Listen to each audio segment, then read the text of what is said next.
Hello Blues Gang.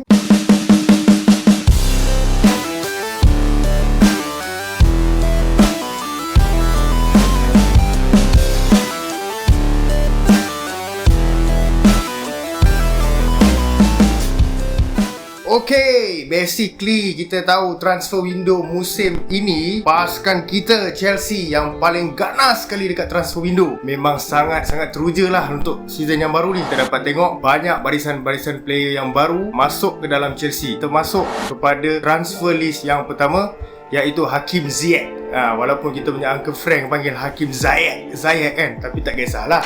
Itu atas panggilan dia lah kan. Kita tahu Hakim Ziyech datang ke Chelsea di tengah musim. Hakim Ziyech datang half of the season, datang daripada Ajax dengan dana sebanyak 40 million. Pada awalnya Chelsea nak 33 million je. Lepas beat 40 million, maka selesai. Hakim Ziyech ni mungkin dapat dia punya interaction dengan Lampard waktu Champions League. Kita tahu kita punya grouping dengan Champions League di season lepas. So mungkin dekat situ ada connection. Dan Alhamdulillah berjaya kita dapatkan flanker baru untuk pasukan kita. Okey, yang seterusnya dia adalah striker yang agak top di Bundesliga, iaitu Timo Werner. Dengan dana sebanyak 53 million. 53 million tu dia ada up lagi juga. Tapi sebenarnya kita terima kasih dekat kita punya director, iaitu Marina Granovskaya. Aku pun tak tahu nak sebut, tapi Marina lah, Cik Marina kita, yang telah berjaya sign daripada Liverpool. Okay, Werner ni kalau nak ikutkan, dia dah main jadi top striker dekat Bundesliga tu. Dan dia juga antara striker yang banyak jaringkan gol bawah Lewandowski. Dengan adanya striker seperti Werner ni, akan nampaklah harapan kita untuk season 2020-2021 ni lah. Aku nak cerita sikit juga pasal Werner ni. Dikatakan bahawa pada awalnya Klopp yang nak dia. Memang transfer rumours masa tu, speculation semua cakap Liverpool bakal sign satu Leipzig striker, iaitu Werner. Terus Chelsea sign disebabkan ada gaji yang agak lebih dan mungkin dia punya transfer clause tu yang boleh buatkan ada advantage untuk dia masuk ke Chelsea lah. Tapi dalam first interview Werner, dia terus cakap it's not about all this kind of things lah. Orang kata bukanlah sebab gaji ke apa ke, but it's about Lampard. Bagus juga kita punya Uncle Frank ni kan. Okay, so itu habis cerita Werner. So kita harapkan bahawa dengan adanya Werner, kita akan ada world class striker yang boleh membantu barisan hadapan kita. Dan juga kita pun tahu Giroud yang semakin tua, dan juga Abraham yang masih dalam development lah. Okay, seterusnya kita potong cerita. Kali ni ada satu transfer yang agak cupu-cupu lah orang kata, yang dia macam suam-suam kuku, orang pun tak berapa nak tahu, iaitu kedatangan Malang Sarr. Malang Sarr ni macam berita yang malang. Orang macam terkejut dengan okay, siapa this kind of player kan. Dia datang daripada kelab bernama Nice. Kelab Nice ni antara bukan kelab kaleng-kaleng tau. Okay, kita tahu France League 1, semua orang kata ini farm league. Tapi tu kita potong cerita. Sekarang kita nak cerita pasal Malang Sarr ni, di mana Chelsea dapat bawa masuk Malang Sarr ni dengan free transfer. Okay, di mana dengan adanya Malang Sarr ni, mungkin Lampard nak perkukuhkan defensive line kita. Tapi ada juga gosip yang dikatakan berbau tentang Malang Sarr ni, bila dia masuk ke Chelsea hanyalah untuk di loan. Tapi masih belum ada berita yang sahih kelab mana yang dia akan pergi loan. Cuma yang aku harap dengan adanya Malang Sarr ni, dia juga sama seperti player-player yang kita bawa masuk, dia adalah starter. So mungkin bagi aku, kita tahu last season defensive line kita memang how habis. Dengan umur 21 tahun ni, Malang Sarr ni tidak memberikan impact yang malang lah buat Chelsea. So kita ada backup plan for defensive line lah. Next, ni antara salah satu transfer yang mengejutkan kita, sebab Chelsea tak stop di situ saja. Chelsea terus bawa masuk Ben Chilwell. Ben Chilwell ni daripada last season pun memang dah ada gosip lah orang kata yang dia akan tinggalkan Leicester. Tapi masa tu banyak juga spekulasi yang dia akan ke Manchester lah, dia akan ke Spurs. Itu aku tak tahulah kan, sebab orang tahu kau faham-faham je lah. Kat Spurs tu kita punya the great, the special one, dia ada kat situ. Yang bestnya, bila Chilwell sign for Chelsea, kita tahu Leicester minta 60 million. Dan Marina sekali lagi melakukan tugas yang baik bila kita dapat sign Chilwell sebagai backup. Bukanlah sebagai backup, aku rasa akan jadi sebagai starter lah untuk Chelsea. Kenapa aku cakap sebagai backup? Sebabnya Chilwell ni masuk ke Chelsea dalam keadaan yang tak begitu fit. Dia mengalami injury towards the end of the season lah. So mungkin masa the end of the season last season tu, the end of the season last season, ambil kau. Chilwell ni aku rasa dia akan bagi impact yang baik, sebab kita perlukan backup pada Alonso. Macam itulah. Tapi aku pun tak tahu. So mungkin akan ada competition between Alonso and Chilwell, dan kita pun tak tahu apakah Alonso akan tetap kekal bersama kita sampai penghujung season 2020-2021 lah. Tapi bagi aku, sekali lagi, Lampard melakukan satu tugas untuk menambah baik defensif kita. Seperti mana yang kita tahu, bila Alonso tu last season dia dah macam nak berubah role lah. Dia macam nak main winger dah. Dia dah tak macam nak main left back dah. Aku tahu dia naik atas, dia nak score, dia cross, tapi dia tinggi sangat lah kot, dan dia nak jadi macam Gareth Bale lah.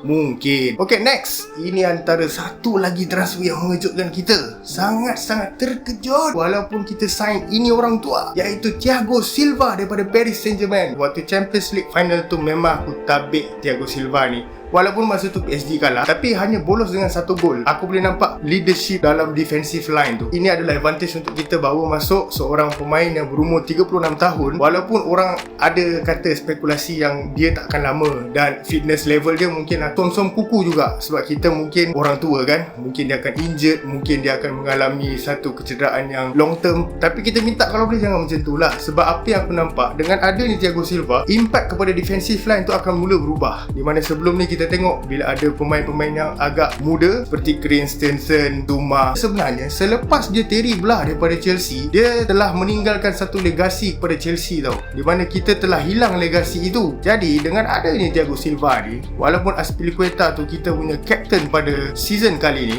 bagi aku leadership in the defensive line tu yang aku paling utamakan. Bila mana kita tengok keserasian antara Zuma dengan Rudiger bukanlah tak bagus, tapi dia tak memberi impact. Dan Chelsea telah bolos 64 gol tak silap aku daripada last season. Last season adalah season di mana Chelsea susah untuk keep a clean sheet.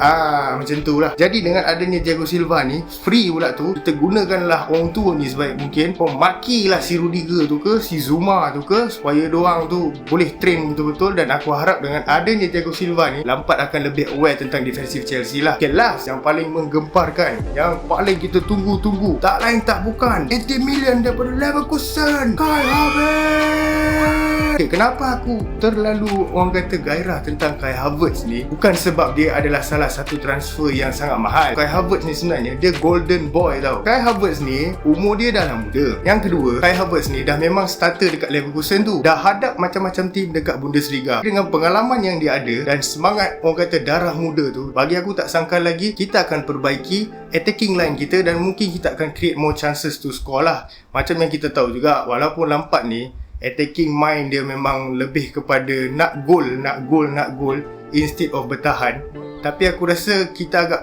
pisang di bahagian center attacking midfielder lah. Macam kita tahu, kita ada Barkley, kita cuma ada Kovacic yang boleh menggerak dan try to create chances dalam scoring goal.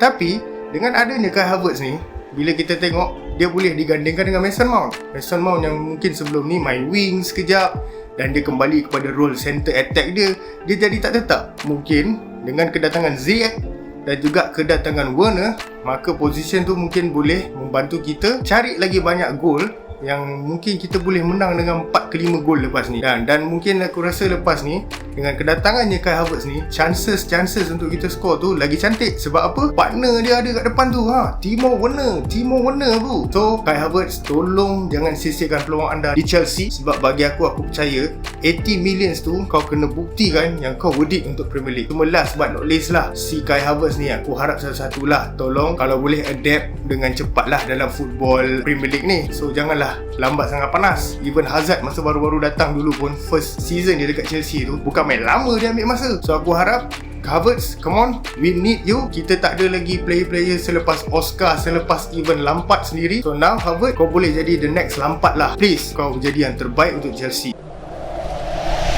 Okay, so sekarang ni tentang transfer update Chelsea Football Club. First, kita ada Edouard Mendy daripada Rennes yang berumur 28 tahun. Mendy ni kita tahu kita ada masalah goalkeeper lah. Aduh, last season ni Kepa ni itu, Kepa ni ini. Dikatakan juga berita bahawa season ni Kepa tidak akan keluar daripada Chelsea dan tidak akan dijual ke mana-mana kelab. Tapi aku tak tahu sebab transfer window belum tutup lagi. Edouard Mendy ni, aku tengok dia punya highlight, dia punya goal save dengan tangan dia yang panjang, fizikal dia yang begitu tinggi. Walaupun dia tak adalah datang daripada kelab yang besar, tapi macam biasa, dia as a starter. Dan Rennes sebenarnya nombor 3 dalam Liga Perancis pada season lepas. Kita boleh nampak di mana dengan datangnya Mendy ni, kita boleh tahu bahawasanya Lampard cuba lagi untuk memperbaiki defensive line. Maksudnya dengan ada keeper yang baik, mungkin dia nak perbaiki lah kita punya clean sheet. So mungkin dengan adanya Mendy ni akan ada filosofi baru Kepa, aku harap apa yang kau janjikan untuk terus praktis, training dan menjadi lebih baik. Chelsea akan main banyak competition, bukan sekadar Premier League. Kita ada Champions League, kita ada FA Cup, kita juga ada Carabao Cup.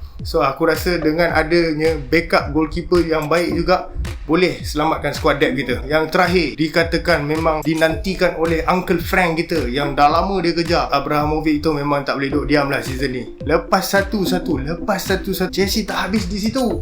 Dia bergerak lagi. Dia nak si nasi Declan Rice, defender daripada West Ham. Kita tahu Declan Rice ni dia muda. Dia dah umpama mengenang balik zaman Gary Cahill datang ke Chelsea daripada Bolton dulu. Dia lebih kurang macam tu lah. Kita boleh tahu Lampard ni approach dia lebih kepada player England. Lampard ni lebih suka player daripada England, mungkin atas dasar communication and so on lah kan. Aku harap Declan Rice tu penggerak kepada Chelsea, dan aku harap Declan Rice ni menjadi satu pemain yang macam Gary Cahill dulu. Kita perlukan pemain muda seperti Declan Rice ni, so that nanti kita boleh build up lagi legasi yang barulah. Okay, dengan adanya transfer di season ni, aku harap Chelsea punya squad depth akan jadi lebih baik lah.